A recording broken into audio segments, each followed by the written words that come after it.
Rule and like the quest for a just and balanced global system. You guys sent in a really interesting mix of sources on this, like from philosophical treatises to like surprisingly detailed blueprints for change. Yeah, it's a real treasure trove. And it's clear that a lot of thought has gone into this. And what's interesting is how they jump right in. With this bold statement, government is not rule and rule is not government. Yeah, I gotta admit, that one kind of threw me for a loop when I first read it. It seems almost contradictory, doesn't it? Yeah, it does if you don't unpack it a bit. Right. The way they break it down is like this. Think of government as like the administrative side, like the Yeah. systems and structures and laws that kind of guide a society. But rule is all about the exercise of power, the enforcement of those laws. So you can have rule without effective government. History's full of examples of that. Yeah, unfortunately. Yeah, that makes sense. It's the difference between having like a system on paper Right. versus having it actually work in a just and effective way. Exactly. And they're very clear that you need both justice and balance for truly effective governance. Okay. So justice is really interesting how they break that down. Justice ensures fairness, legitimacy, and public trust. Right. If you don't have that, any form of government loses its moral authority. Right. And balance is crucial for preventing tyranny. Yeah. It's the safeguard against any one entity becoming too powerful and then abusing that power. So it's like a balancing act. Because you need power to enforce laws and maintain order. Yeah. But too much power concentrated in one place leads to corruption and injustice. And then they introduce this whole other concept of royal rule, which seems kind of counterintuitive after talking about checks and balances. Right. All of a sudden, royalty. Right. And they're not necessarily advocating for monarchy in the traditional sense. What they're talking about with royal rule is an ideal. Okay. It's kind of a utopian vision where government and rule are perfectly aligned. Wow. So imagine a system that's guided by wisdom, Right. where those in power are deeply committed to justice and balance. So it's more about like the principles. It's aspirational, Right. but it highlights the kind of leadership, the ethical framework that's needed for a truly just and effective system. So we've got these foundational principles. We've got justice, balance, and this idea of wise and ethical leadership, this royal rule idea. But then we have to kind of confront the reality of the world today, which doesn't exactly scream ideal. Yeah, no, not quite. Yeah. One of the sources lists 21 challenges to creating a more cohesive and just global system. 21. Yeah. That's a lot.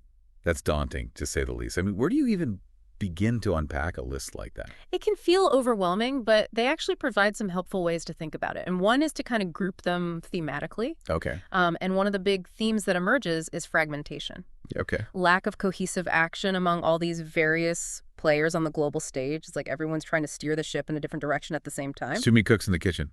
Exactly. And even when there are good ideas, there's the challenge of implementation. Right. How do you actually put these ideas into practice? Yeah. On a global scale, across diverse cultures, existing systems, it's one thing to talk about a more just world. It's quite another to actually build it. Right. And then you have this whole power dynamic, too. Huge. Like who benefits from the current system and who stands to lose if we shift to something that's more globally minded. Yeah, that's critical. Change is never easy, especially when it challenges the established order. Right. And there will always be resistance, particularly from those who benefit from the status quo. Of course. Yeah. And then the final thing is just the enormity of the task. Right. We're talking about integrating technology, economics, legal frameworks. It's a monumental undertaking. Yeah, it's huge. Okay, so we've laid out some lofty ideals and then immediately plunged into the very messy reality of the challenges.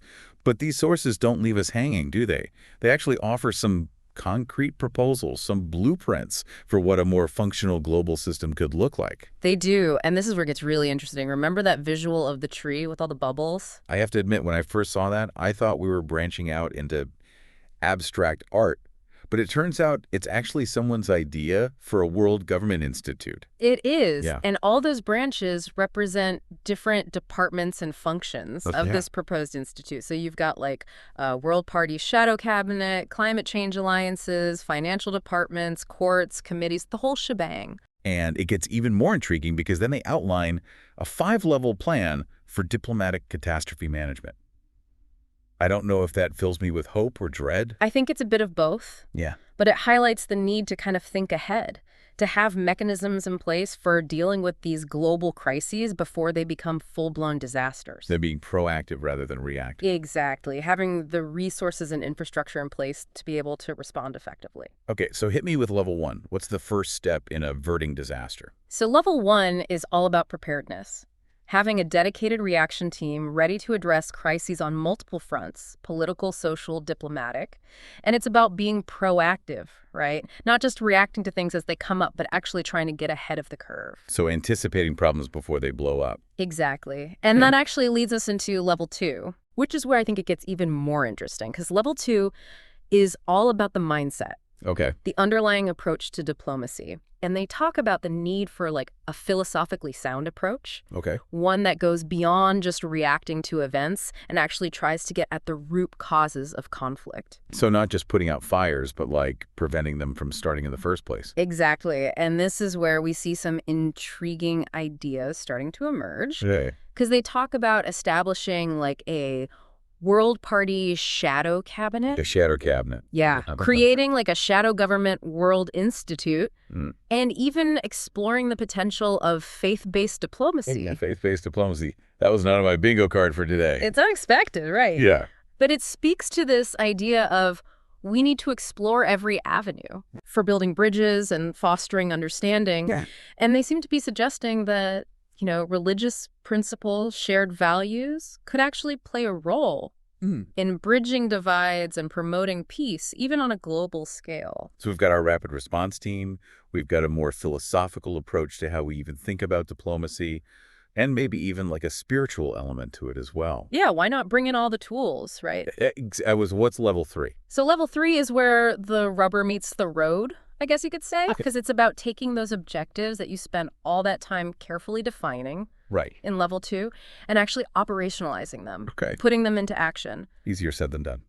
Of course, of course. Yeah. But they do propose some creative strategies. Well, for instance, they talk about creating a global diplomatic lobby that focuses on business development and economic cooperation as a way to kind of ease tensions and foster shared interests between countries. So using trade is kind of a tool for peace almost. Exactly. Creating a win-win scenario where cooperation benefits everybody involved. Excellent. What about level 4? What happens then? Level 4 is where it gets really ambitious because level 4 is all about constitutions. Constitutions? Plural? Are we rewriting the rule book for the entire world? That's what it sounds like. And they even use this language of like waiving a constitution. And it's not entirely clear what that means in practice. Right. But it definitely implies a pretty radical rethinking of how we govern ourselves on a global scale. So moving beyond this idea of like national sovereignty and embracing something that's more global in nature. Exactly. And they seem to be suggesting that the old ways of doing things, this system of nation states all operating independently. Right. It's just not sufficient anymore to address these complex challenges. So it's a pretty radical idea. I mean, that would meet with a lot of resistance, I would imagine. Absolutely. But they seem to believe that it's a necessary step. Okay. If we truly want to create a more just and peaceful and sustainable world. So we've gone from rapid response teams to like literally rewriting the rules of global governance. Right. What's the ultimate goal? What happens in level 5? Level 5 is the end game. This is the culmination of all these efforts, and it's a big one, a unified global authority. So world government, that's a pretty bold vision. It is, and they acknowledge that it's a long-term goal. Sure. It's going to require a fundamental shift Right. in how we even think about governance. Yeah. But they also seem to believe that it is an achievable goal and that these steps that they've outlined, this 5-level plan, offers a roadmap for how we might get there. I mean, it's a lot to process. It's pretty clear, though, that whoever put these sources together, they're deeply concerned about the state of the world. Oh, absolutely. And the direction we're headed. Yeah. And they're not just offering vague warnings. I mean, they're actually putting forward very concrete proposals, even if they seem a little radical or utopian at times. Yeah. I mean, they're challenging us to think differently, right? To kind of imagine a world beyond this current system of nation states and to really grapple with what it would take to create a more just and sustainable global society. We've only just begun to explore the depths of these sources. Yeah. But before we dive into this second international constitution and this idea of admiralty law as a model, Right. let's take a quick break. Okay. Sounds good. Yeah, it's easy to get caught up in the weeds Right. and like the grand scale of these ideas Right. and lose sight of the individual. Right. And I think one thing that these sources do really well is they bring it back down to earth. Yeah. And they remind us that none of this works Right. unless we as individuals understand why it matters Yeah. and are willing to kind of engage with these really complex issues. Because ultimately it's about creating a better world for like real people, right? Like that's what this all boils down to. Exactly. And they give some really compelling examples of why this matters on a personal level. That's true. Like climate change, for instance. Right. And how the decisions that we make today are going to have a very real impact on, the lives of future generations. It's easy to think of climate change as this kind of abstract Yeah. thing, way off in the future. But it really does come down to like, what kind of world are children and grandchildren going to be inheriting? Exactly. And they drive this home with some, pretty sobering statistics about the potential consequences of inaction, rising sea levels, extreme weather events, mass displacement, food shortages. I mean, these aren't just hypothetical scenarios. These are real possibilities. Right. That could have devastating consequences for people all over the planet. So when we're talking about things like global cooperation Right. to address climate change, Right. we're not just talking about some like pie-in-the-sky ideal. No. We're talking about protecting the lives and livelihoods of billions of people. Yeah, absolutely. And it's not just climate change. They talk about economic inequality, the refugee crisis, global pandemics. Right. I mean, challenges that transcend national borders and really require us to think about solutions collaboratively. It's becoming increasingly clear that the old ways of doing things, the idea that, each nation can just kind of look out for its own interests, it's just not a sustainable approach in the 21st century. Yeah, we're too interconnected. Right. We're facing challenges that require us to really think and act collectively as a global community. Right. And that's really where I think this idea of like a second international constitution comes in. It's about creating a framework Exactly. for cooperation, for tackling these issues together, rather than just retreating into our separate corners and hoping for the best. But it's one thing to talk about it. It's another thing entirely to actually make it happen. So, like, where do we even begin? Well, I mean, they have a lot of concrete suggestions. They talk about, new institutions like the World Party that we talked about, the World Government Institute. Right. But I think one thing they really emphasize is the importance of individual action as well. Because ultimately it comes down to us, right? Well, like we, the citizens of this planet. Exactly. We have to decide what kind of future Right. we want to create. Yeah. And they offer some really interesting ideas about how we can make our voices heard.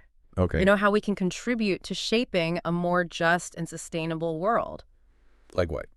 Well, one that I thought was really interesting was this concept of like virtual committees. Oh, yeah. We touched on that briefly. Yeah. It's like using technology to give people a more direct say. Exactly. Right. So imagine online platforms where citizens from all over the world can connect, discuss global issues, work together to develop policy proposals. So it's like taking the idea of a town hall meeting and like scaling it up to a global level. Exactly. It's about harnessing technology Right. to create a more inclusive and participatory form of democracy, Right. where you're not limited by geography in terms of your ability to engage in the political process. I like that. And then there's liquid democracy. Yeah. This idea that you can either vote on issues yourself, Right. or you can delegate your vote to somebody else. Right. Like an expert.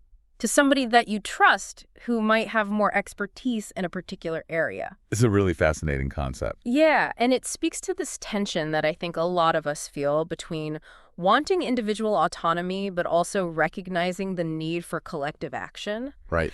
And liquid democracy kind of acknowledges that not everyone has the time or the expertise to become deeply involved in every single policy debate. Of course. But it still allows you to participate in a really meaningful way Yeah. by kind of lending your voting power to someone else that you trust to represent your interests. So it's kind of like a hybrid approach. It takes the best of both worlds, of a direct democracy and a representative democracy. Exactly. And I think that's, something that these sources really seem to be pointing to, this idea that we need a more flexible, adaptable approach to governance Okay. if we want to be able to navigate the complexities of the 21st century. So recognizing that there's no one-size-fits-all solution. Absolutely. We have to be willing to experiment, Yeah. try new things, be open to new ideas. And I think that's really the through line through all of these sources. Right. Is this sense of like, we need to be thinking outside the box. We need to be challenging our assumptions Yeah. about how we organize ourselves as a global society. This deep dive has been a wild ride. It has. It really has. It's given me so much to think about, Oh, yeah. both in terms of the challenges that we're facing, but also just the incredible potential that exists. Yeah, If we can get our act together and figure out how to work together more effectively. exactly. And I think if these sources were to leave us with one parting thought, it would be that the future is not predetermined. Right. It really is up to us to decide what kind of world we want to live in. But it's going to take work. It's going to take all of us. Yeah, a collective effort, for sure. Absolutely. And I think a willingness to be challenged, to have our assumptions challenged, and to really commit ourselves to building that more just and sustainable future. It's a beautiful vision, and it's certainly a future worth striving for. I think so. Well said. Thank you so much for joining us on this incredible deep dive. Yeah, it's been fun. I have a feeling this conversation is going to continue, I think so too. at least in my own head, for quite some time. Yeah, mine too. Thanks for listening. We'll catch you next time. Whoa, okay. You really sent us down a rabbit hole this time. Huh. A deep dive into a world government. Future markets. Yeah. You weren't kidding around with this one. A big one. You sent over legal documents, academic papers. I think I even saw some YouTube comments in the mix. It's a pretty wild collection, I have to admit. It's all about world government, though, right? Like, is it actually possible? What would it look like? How would it even work?